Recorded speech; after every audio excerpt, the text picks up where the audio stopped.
मैं लुबना मिर्ज़ा हूँ और ये वो सब कुछ जो आपको डायबिटीज़ के बारे में जानने की ज़रूरत है का प्रोग्राम है। आज के प्रोग्राम में हम डायबिटीज़ के मरीज़ों के लिए ट्रीटमेंट के गोल्स डिस्कस करेंगे। वैसे तो हर मरीज़ के लिए बहुत इम्पोर्टेंट है कि उसको अपनी बीमारी के बारे में मालूमात हों, लेकिन ये बात डायबिटीज़ के मरीज़ों के लिए और भी ज़्यादा अहम है क्योंकि डायबिटीज़ के मरीज़ों में हम काफ़ी सेल्फ़ मैनेजमेंट पे इन्हिसार करते हैं, यानी कि डायबिटीज़ के मरीज़ों को अपने इलाज में भरपूर हिस्सा लेने की ज़रूरत होती है। अगर हमें मालूम नहीं हो कि हम कहाँ जा रहे हैं तो कहीं और भी पहुँच सकते हैं। इसी वजह से डायबिटीज़ की ट्रीटमेंट के गोल्स बहुत ही इम्पोर्टेंट है। इन गोल्स को आप 4 हिस्सों में डिवाइड कर सकते हैं। नंबर 1, ग्लाइसेमिक कंट्रोल, यानी कि ब्लड शुगर से रिलेटेड टारगेट्स। हीमोग्लोबिन A1C एक टेस्ट है जो आपको बताता है कि पिछले 3 महीने में औसतन खून में शुगर की मिक़दार कितनी थी। अमेरिकन डायबिटीज़ एसोसिएशन के मुताबिक हीमोग्लोबिन A1C का टारगेट ज़्यादातर मरीज़ों के लिए 7% होता है। 7% A1C का मतलब है कि आपकी ब्लड शुगर पिछले 3 महीने में तकरीबन 150 मिलीग्राम फ़ी डेसीलीटर थी। जब सुबह उठें, खाना खाने से पहले आप जब अपनी ब्लड शुगर चेक करें तो वो 90 से 130 मिलीग्राम फ़ी डेसीलीटर से के दरमियान होनी चाहिए।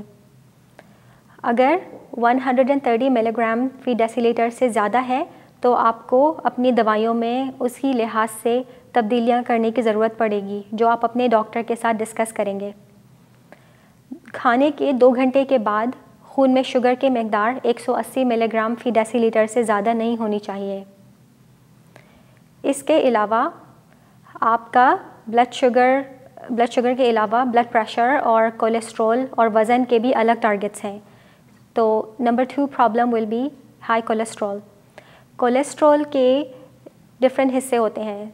टोटल कोलेस्ट्रॉल, LDL यानी कि छोटे ज़रों वाली कोलेस्ट्रॉल जो ज़्यादा चिपकती है और खून की नालियों को बंद करके दिल के दौरे या स्ट्रोक का बाइस बन सकती है।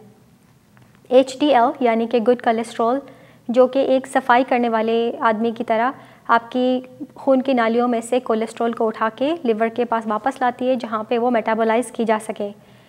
तो डायबिटीज़ के ज़्यादातर मरीज़ों में LDL का लेवल 100 मिलीग्राम फ़ी डेसीलीटर से कम होना चाहिए।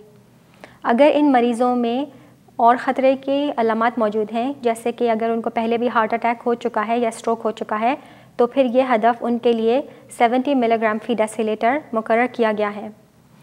अगर HDL या गुड कोलेस्ट्रॉल का लेवल 40 मिलीग्राम फ़ी डेसीलीटर से कम हो मर्दों में या ख़वातीन में 50 मिलीग्राम फ़ी डेसीलीटर से कम हो, तो इससे भी काफ़ी तहकीक से पता चला है कि इन लोगों में दिल की और दिमाग की बीमारियों में इजाफ़ा हो जाता है। इसलिए टाइप 2 डायबिटिक के जो मरीज़ हैं उनमें 40 मिलीग्राम फ़ी डेसीलीटर या 50 मिलीग्राम फ़ी डेसीलीटर इन वुमेन टारगेट मुकर्रर किया गया है। इसके बाद चलते हैं high blood pressure. High blood pressure सब लोगों के लिए एक ख़तरनाक बीमारी है, लेकिन डायबिटीज़ के मरीज़ों में हाई ब्लड प्रेशर से होने वाली कॉम्प्लिकेशंस यानी कि गुर्दों का फेल हो जाना या स्ट्रोक होना या हार्ट अटैक होना, इन सब चीज़ों का ख़तरा और भी ज़्यादा बढ़ जाता है। तो इस वजह से ब्लड प्रेशर का टारगेट भी डायबिटीज़ के मरीज़ों के लिए अलग है। ज़्यादातर टाइप 2 डायबिटिक पेशेंट्स में ब्लड प्रेशर जो है 130/80 से ज़्यादा नहीं होना चाहिए। इसके बाद चौथी चीज़ है वज़न। अपने वज़न को काबू में रखना, एक नॉर्मल लेवल में रखना बहुत अहम है। नॉर्मल BMI का मतलब है बॉडी मास इंडेक्स, यानी कि आपका कद के लिहाज से वज़न कितना है। नॉर्मल BMI 18 से 25 के दरमियान होना चाहिए। अगर 25 से ज़्यादा हो तो फिर ये इंसुलिन रेजिस्टेंस करके डायबिटीज़ का सबब बनता है, ब्लड प्रेशर ज़्यादा करता है, कोलेस्ट्रॉल ज़्यादा करता है और ओवरऑल इंसान अपने आप को चाको चौबंद महसूस नहीं करता। इसके अलावा भी ज़्यादा वज़न की बहुत सारी प्रॉब्लम्स हैं जैसे कि आर्थराइटिस और गॉल स्टोन वगैरह। इस वजह से अपने वज़न को नॉर्मल लेवल में रखना बहुत ज़रूरी है।